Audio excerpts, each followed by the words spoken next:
আশা করি টেক্সচারাইজেশন শব্দটা আমি আশা করি তোমাদের কাছে অপরিচিত না। এটা শুধুমাত্র অ্যাপারেল ফাইবারের জন্য করা, এবং এটা মনে রাখতে হবে আমরা কিন্তু যখন কথা বলছি তখন অবশ্যই ফিলামেন্ট ইয়ার্নের কথা বলছি, এটা স্টেপল ফাইবারের কথা বলছি না, ফিলামেন্ট ইয়ার্নের কথা বলছি।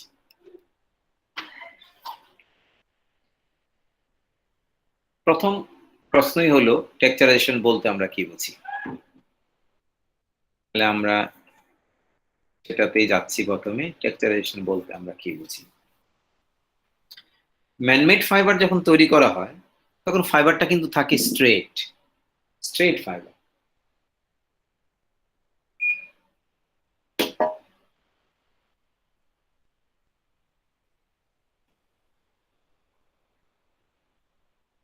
কিন্তু আমরা যদি সেই ফাইবারকে আঁকাবাঁকা করে ফেলি তাহলে সেই ফাইবারটাকে বলা হবে টেক্সচার্ড ফাইবার। আমরা যদি এটাকে আঁকাবাঁকা করে ফেলি তাহলে এটাকে বলা হবে টেক্সচার্ড ফাইবার। এবং যে পদ্ধতিতে আমরা আঁকাবাঁকা করে ফেলবো আর কি, সেই পদ্ধতির নামই হলো টেক্সচারাইজেশন। কথাটা এমন যে তোমার চুলটা মনে করো স্ট্রেইট হেয়ার, সোজা চুল আছে, সেই চুলটাকে তুমি আঁকাবাঁকা করে দিলে আর কি, এটাই হলো টেক্সচার্ড ইয়ার্ন। এখন হয়তো বলতে পারো যে স্যার টেক্সচার্ড ইয়ার্ন কেন বলছেন, টেক্সচার্ড ফাইবার হবে না? হ্যাঁ, টেক্সচার্ড ফাইবার তো অবশ্যই হবে, আর ফাইবার গুলো মিলেই তো ইয়ার্ন। ফিলামেন্ট ইয়ার্ন আমরা জানি যে এক একটা ইয়ার্নের মধ্যে 40টা 50টা 60টা করে ফাইবার থাকে, 70টা থাকতে পারে, 80টা থাকতে পারে। তাহলে ওই ফাইবার গুলো যদি টেক্সচার্ড হয় তাহলে ইয়ার্নটাকেও বলা টেক্সচার্ড হবে, সেটাই হলো আমাদের টেক্সচার্ড ইয়ার্ন। তাহলে আমরা সেই ইয়ার্নগুলো কেমন, বা সেই ইয়ার্নের ভিতরে যে ফাইবার গুলো আছে সেগুলো কেমন, সেটার একটা ধারণা দেওয়ার জন্য কতগুলো চিত্র তোমাদেরকে এখানে উপস্থাপন করা হয়েছে। দেখো, অর্থাৎ স্ট্রেট না, কিন্তু আঁকাবাঁকা। বিভিন্ন শেপ হতে পারে, কার্ল হতে পারে, ওয়েভি কনফিগারেশন, ওয়েভ, তারপরে লুপ হতে পারে, হ্যাঁ, ক্রিম হতে পারে, এই শেপ, বিভিন্ন ধরনের শেপ হতে পারে। এই শেপ প্রদান করাটাই হলো টেক্সচারাইজেশন প্রসেস। আর যখন আমরা তৈরি করব সেটাকে বলা হয় টেক্সচার্ড ইয়ার্ন।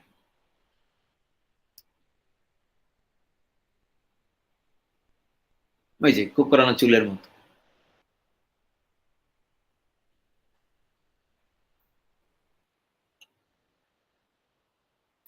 টেক্সচারাইজেশনের এফেক্টটা কি আমাদের আজকের ক্লাস এই স্লাইডটা আলোচনা করে আমরা শেষ করতে চাই। যদি আমরা টেক্সচারাইজেশন করি আমাদের কি সুবিধা হবে? টেক্সচারাইজেশন যদি করি তাহলে কাপড়টা, অর্থাৎ সুতাটা থেকে যে কাপড়টা তৈরি হবে, টেক্সচার্ড ইয়ার্ন থেকে যে কাপড়টা তৈরি হবে, সেই কাপড়টা সফট হবে, ইলাস্টিসিটি বেশি হবে, টান দিলে লম্বা হবে, ছেড়ে দিলে আবার আগের জায়গায় চলে আসবে, এবং হাত দিয়ে ধরলে যে ফিলিংসটা সেটা অনেক কমফোর্টেবল হবে। বাল্ক অর্থাৎ ভলিউমটা বেশি হবে, কাপড়ের ভলিউমটা বাড়বে, ভলিউম বেশি হবে, ফুলনেস বেশি হবে, কাভারিং পাওয়ার বেশি হবে।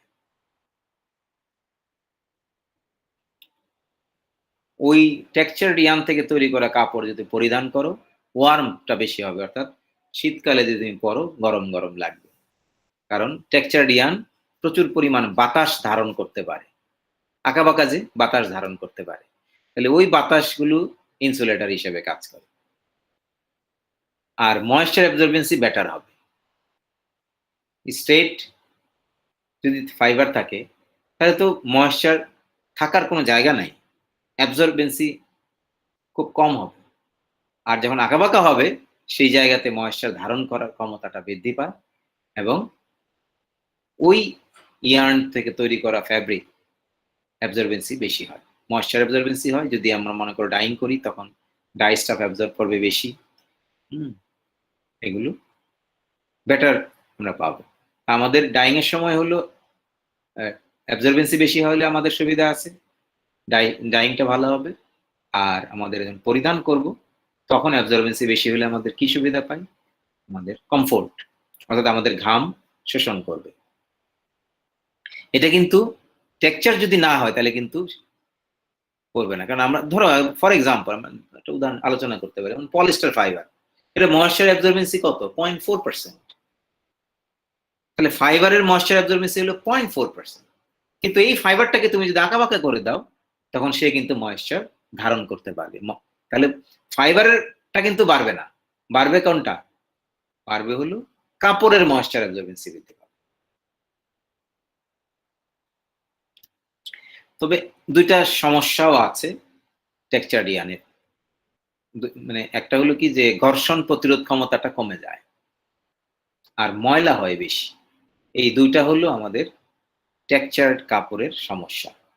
তো আমরা উপরে যে বেনিফিটগুলি পাই সেই বেনিফিটগুলো অনেক বেশি, সেই জন্য আমরা অ্যাপারেল ক্ষেত্রে এটা ব্যবহার করি। আজকে আমার মনে হয় আমরা এই পর্যন্ত আলোচনা করেই রাখতে চাই। তোমাদের আর কোনো প্রশ্ন যদি থাকে টেক্সচারাইজেশনের ক্ষেত্রেই বলো, আর ড্রয়িং যেগুলো আমরা আলোচনা করে আসছি আমাকে প্রশ্ন করতে পারো। স্যার হ্যাঁ বলো। স্যার এখানে সেকেন্ড লাইনে স্যার কভারিং পাওয়ার বলতে স্যার কি বুঝাইছেন? কাভার ফ্যাক্টরের অঙ্ক টঙ্ক কিছু করছো নাকি? মনে আছে কি? দেখো তো, কে কে দিয়ে একটা কাভার ফ্যাক্টরের অঙ্ক মনে আছে কি? Sorry sir.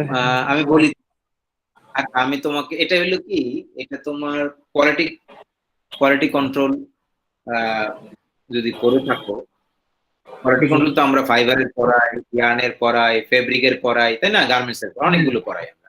জি স্যার। তো তার মধ্যে যখন আমরা কাপড়েরটা পড়ি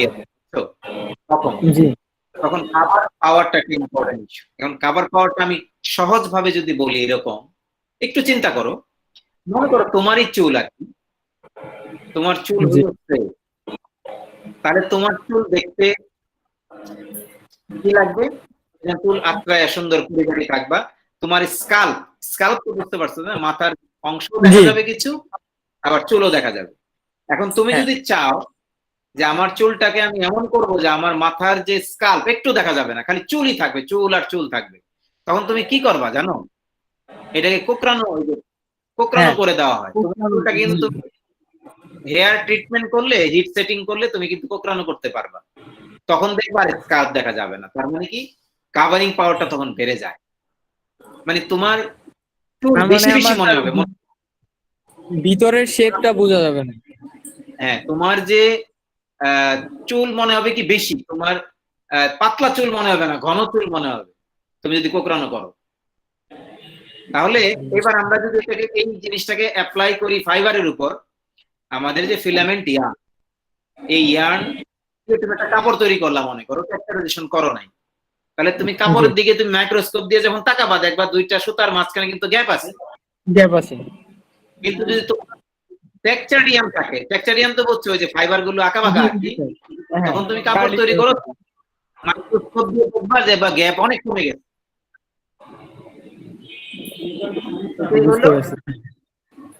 আমাদের কাভারিং পাওয়ারটা বেড়ে যায় ইয়ার্ন। আর দেখো তো কোনো জায়গায় ব্যাখ্যা বিশ্লেষণ দরকার আছে কিনা? না স্যার। ঠিক আছে, তাইলে আমরা আজকে এই পর্যন্তই রাখছি।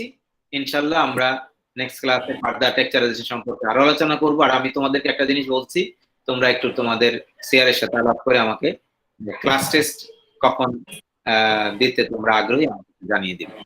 সবাইকে আশা করি তোমরা অনেক অনেক ধন্যবাদ জানিয়ে আপাতত আজকে